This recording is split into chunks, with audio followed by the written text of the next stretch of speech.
자, 개념 통계 확률 통계 1강부터 시작해 보도록 할게요. 자, 여기는 광명에 있는 아가토스 학원이고요. 자, 수험생들, 동영상 듣는 친구들도 교재가 아마 신청하신 분들은 교재가 지급이 됐거나 아니면 지금 담당하고 계신 선생님들께서 교재를 나눠줬을 텐데 교재를 받아보면서 하시면 되시고, 그리고 첫 강에는 교재가 아직 도착하지 않은 분들도 있어요. 지금 우리 이 학원도 교재가 도착을 해야 되는데 아직 도착을 못한 거거든. 그래서 오늘 수업만 프린트로 나가니까 혹시 동영상을 듣는 친구들도 교재가 도착하지 않았으면 프린트를 인쇄해서 같이 보시면 됩니다. 알겠죠? 자, 개정교과로 바뀌면서 이제 확률과 통계, 개념 통달을 처음 강좌를 시작하는데, 이제 확률 통계에 대해서 설명을 좀 하고, 자, 이제 카메라 보지 않을게. 알겠죠? 자, 우리 학생들을 보면서, 학생들이 지금 엄청 많아가지고 눈을 이렇게 맞추면서 수업을 해야 되니까 괜히 웃음이 나네요. 그래서 우리 학생들도 잘 집중하시고, 자, 보도록 하자. 확률 통계는 이전 개정되기 전 교과 과정에서도 가장 난이도가 높은 단원 중에 하나였고, 인문계도 그렇고 자연계도 그렇고 둘 다 똑같아. 지금 확률 통계 공통 과목이잖아, 그치? 공통 과목인데, 예전에는 확률 통계가 미적분과 통계 기본이라고 하는 끝부분에 있었고, 그리고 이과에는 적분과 통계라고 하는 교과의 끝부분에 있었는데 내용이 좀 달랐었는데 왜 다른지 선생님이 이해할 수 없었거든. 어차피 확률 통계는 똑같은 내용을 배워도 상관이 없거든, 문과 이과가. 근데 개정교과가 되면서 이렇게 한 권으로 공통 과목이 돼서 선생님 너무 잘 됐다고 생각을 해. 그리고 공부를 열심히 해야 돼.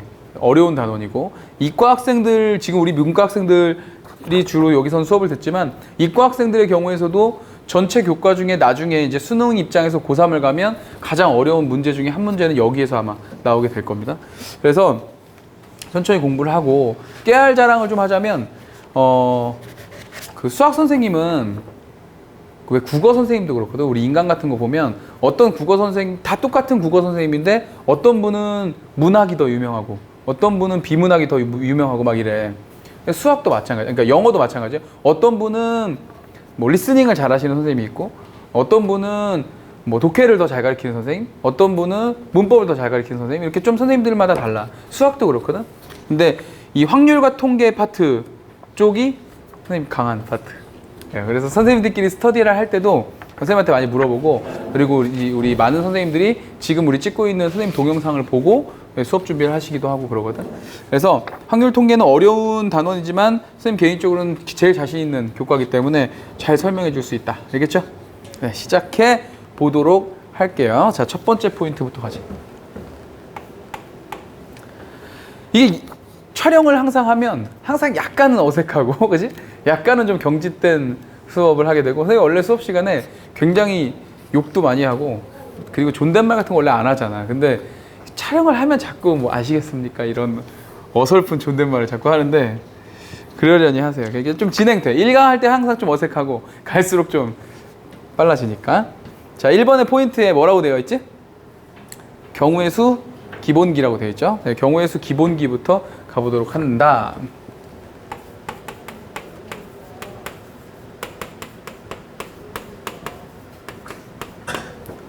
자, 경우의 수는 일종의 숫자 세기지, 숫자 세기. 하나, 둘 이렇게 세는 거, 그렇죠? 우리가 근처에서 볼 수 있는 사람 중에 숫자를 제일 많이 세는 사람이 누굴까? 한번 떠올려봐. 우리 주변에 있는 인물들 중에 숫자를 제일 많이 세는 사람. 회계사? 회계사? 또? 은행원? 그렇지. 내 생각에도 은행원이 진짜 숫자를 많이 세지 않을까? 하나, 둘, 셋 이렇게? 그지? 근데 숫자를 가장 많이 센다고 하는 은행원도, 꼭 우리가 은행을 가보면 은행원이 이렇게 돈을 막 세, 그지? 그 다음에 꼭 뭐 해? 숫자 센 다음에 뭐 해? 이거 센 다음에 여기다 이렇게 딱 넣지. 그럼 이상하지 않아? 처음부터 그냥 넣지.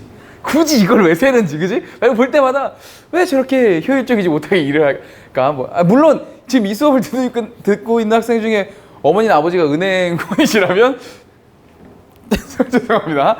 알겠죠? 욕하는 건 아니에요. 그냥 이해가 좀 안 간다는 거예요. 그러니까 인강팀 이런 게 좀 불편해.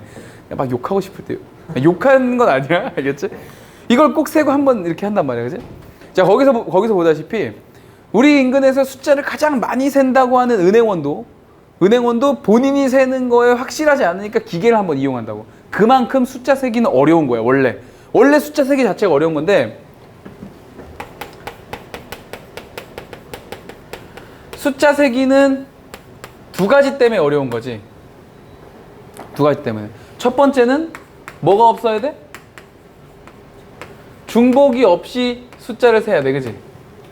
맞죠? 센 거 또 세면 안 되니까. 또 두 번째는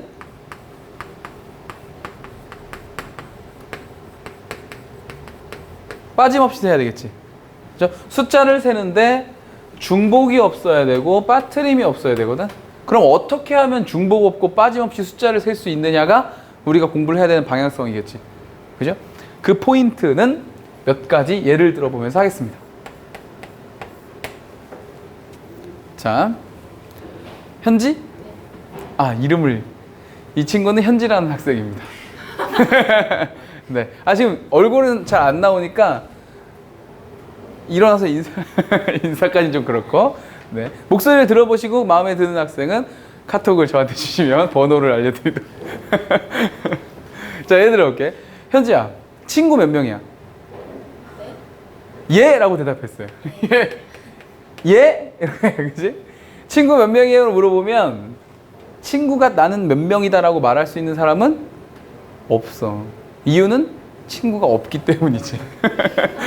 친구가 없습니다. 친구가 없는 학생이에요. 그냥 제가 봐도 친구가 없게 생겼어요. 친구가 몇 명이야? 라고 물어보면 친구가 몇 명인지 대답을 잘 못해. 근데 이유가 있어. 여기가 현지의 친구라고 합시다. 그냥 친구가 몇 명이야? 그러면 몇 명인지 대답하기가 어려워. 어렵지만 이렇게 물어보면 대답할 수 있어. 뭐 이런 거 있죠. 선생님 잠깐만요. 초등학교 때부터 연락되는 친구가 뭐 한 3명 있고, 그리고 중학교 때부터 친했던 친구가 뭐 한 3명 있고, 고등학교 때 친구가 뭐 한 4명 있고, 그리고 같이 담배 피는 친구가 뭐 한 3명 정도 있고요. 술 친구 한 2명 있고, 같이 이제 나이트를 갈 때 같이 가는 나이트 죽순이 친구들 뭐 한 3명. 이렇게. 이렇게 있는데, 그래서 그럼 친구가 총 몇 명이야? 그러면 초등학교 때 3명, 중학교 3명, 고등학교 4명, 술 2명, 담배 3명, 나이트 3명, 뭐 이렇게. 주로 친구들이 비행 청소년들이라고 하죠? 보통, 그죠? 이런 친구들이 많아요. 그래서 이렇게 해가 총 다 해서 몇 명? 18명이다. 그래서 친한 친구가 18명이라 이렇게 대답한다 이거지. 오케이? 선생님이 하고 싶은 얘기가 뭔지 알겠어? 그냥 친구가 몇 명이야? 라고 하면 한 번에 말을 못하지만 얘를 하나하나 어떠한 기준에 의해서 분류를 해놓으면 숫자를 셀 수 있다. 그치? 맞죠? 그러니까 선생님이 하고 싶은 얘기는 경우의 수의 가장 기본기는 중복 없고 빠짐없이 세기 위해서는 뭐가 제일 중요하다? 기준을 찾아서 분류하는 것이 가장 중요하다. 오케이? 네, 분류가 제일 중요한 거예요. 근데 이제 분류를 하려면 뭐가 필요해? 기준이 필요하지, 그지? 그렇지. 분류를 하려면은 어떤 기준이 필요해. 그리고 어떤 기준을 정해서 분류를 했으면 분류된 결과를 가지고 우리가 뭘 한다? 계산을 해준다. 계산. 보통 기준을 어떻게 찾습니까? 라고 물어보면 기준은 어디에 있다? 문제 속에 그냥 있는 게 아니라 문제 속에서 손을 흔들고 있다. 손을 흔들고 있다. 오글거려도 참으세요. 문제 속에서 뭐 하고 있다고? 손을 흔들고 있다고. 실제로도 손을 이렇게 흔들고 있다 이 말입니다. 이렇게 막 이렇게 내가 기준이야! 막 이렇게 손을 흔들고 있다. 우리는 손을 흔들고 있는 그 녀석을 찾는 연습을 하는 거야. 알겠지? 그래서 기준을 찾아서 분류를 해놓은 뒤에 그 뒤에 계산을 하게 되는데, 계산은 보통 우리가 중학교 때 이런 거 배웠거든? 합의 법칙과 곱의 법칙을 배워, 그치? 합의 법칙과 곱의 법칙을 배웠고, 그리고 우리 고등학교 교과 과정에서 이제 이 뒤로 다양한 계산 방법들을 이렇게 배울 거야. 알겠어요? 자, 확률 통계 단원 첫 번째 경우의 수가 왜 어렵냐면, 우리가 공부하는 교과서나 우리가 그 서점에서 사서 공부하는 그런 문제집들 있지. 그런 문제집들은 모두 다 포커스가 여기에 맞춰져 있어. 경우의 수의 계산 방법. 이를테면 우리가 좀 이따 배울 건데 NPR이라든지 순열, NCR 조합, N 팩토리얼, 그다음 뭐 N 파이 R, N HR 뭐 등등등 계산 방법이 굉장히 많거든. 그러니까 우리 교과서는 여기에 초점을 맞추고 있는 거야. 그런데 아까도 얘기했다시피 계산은 세 번째 과정이지. 문제 속에서 먼저 손을 흔들고 있는 기준을 먼저 잡고 그 기준을 통해서 분류를 하고 그 다음에 계산인데 학생들이 이걸 못하는 이유는 기준을 못 찾고 분류를 못하기 때문이야. 근데 우리 교과서는 어디서부터 나와 있다고? 계산 방법부터 나와 있다고. 그러니까 공부를 해도 문제가 어려운 거야. 그럼 선생님한테 질문을 한다니까. 선생님 저는 이거 경우의 수 너무 순열조합 너무 어려워요. 그러면 선생님들이 아니야. 기본이 잘 안 돼 있어서 그래. 교과서를 천천히 개념부터 한번 공부해봐. 개념 원리도 좋고 정석도 좋으니까 처음부터 한번 잘 한번 해봐. 그리고 공부를 해. 그래도 안 돼. 그거 또 가져가. 왜 안 되죠? 다시 처음부터 개념을 철저하게. 다 거짓말. 극단적으로 얘기하면 선생들도 잘 못해. 선생님들도 잘 못한다고. 이 단원 자체가 알겠어? NPR부터 시작해서는 절대 못해. 뭐부터 시작이다 항상? 기준과 분류부터 시작인 거야. 무슨 말인지 알겠지?